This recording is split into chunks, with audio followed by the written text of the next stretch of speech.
आपण पाहत आहात RK न्यूज, बातमी तुमची, आवाज आमचा। ज्योतिबा डोंगरावर 7 जून रोजी सरता रविवार शेवटची पालखी सोहळा। 4 महिन्यानंतर पुन्हा पालखीला प्रारंभ।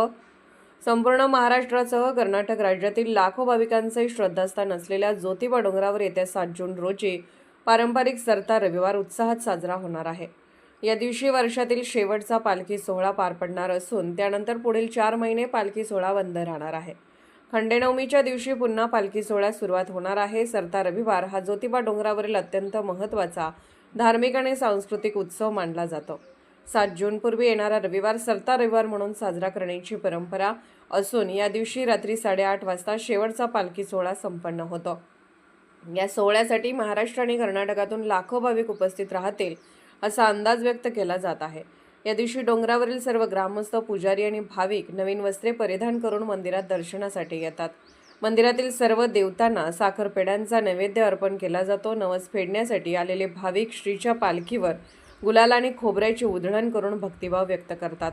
सरता रविवार निमित्त डोंगरावरील प्रत्येक घरात आमरस आणि पुरणपोळीचा नैवेद्य दाखवण्याची परंपरा आहे। विविध रंगीबेरंगी फुलांनी पालखी सजवली जाते, तसेच उंट आणि घोड्यांनाही आकर्षक सजावट करून मंदिर परिसरात आणले जाते। संपूर्ण गाव एकत्र येऊन हा नयनरम्य आणि भक्तिमय सोहळा मोठ्या उत्साहात साजरा करतो।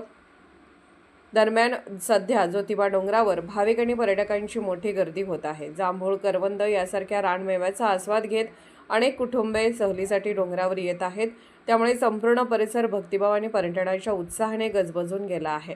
सरता रविवार हा आमच्यासाठी अत्यंत महत्त्वाचा पारंपरिक सोहळा आहे। संपूर्ण गाव या पालखी सोहळ्यात सहभागी होते। 4 महिन्यांच्या विश्रांतीपूर्वीचा हा शेवटचा पालखी उत्सव असल्याने भाविकांमध्ये विशेष उत्साह असल्याचे इथले ग्रामस्थ आणि पुजाऱ्यांनी सांगितले। RK न्यूज चॅनलला लाईक करा, शेअर करा आणि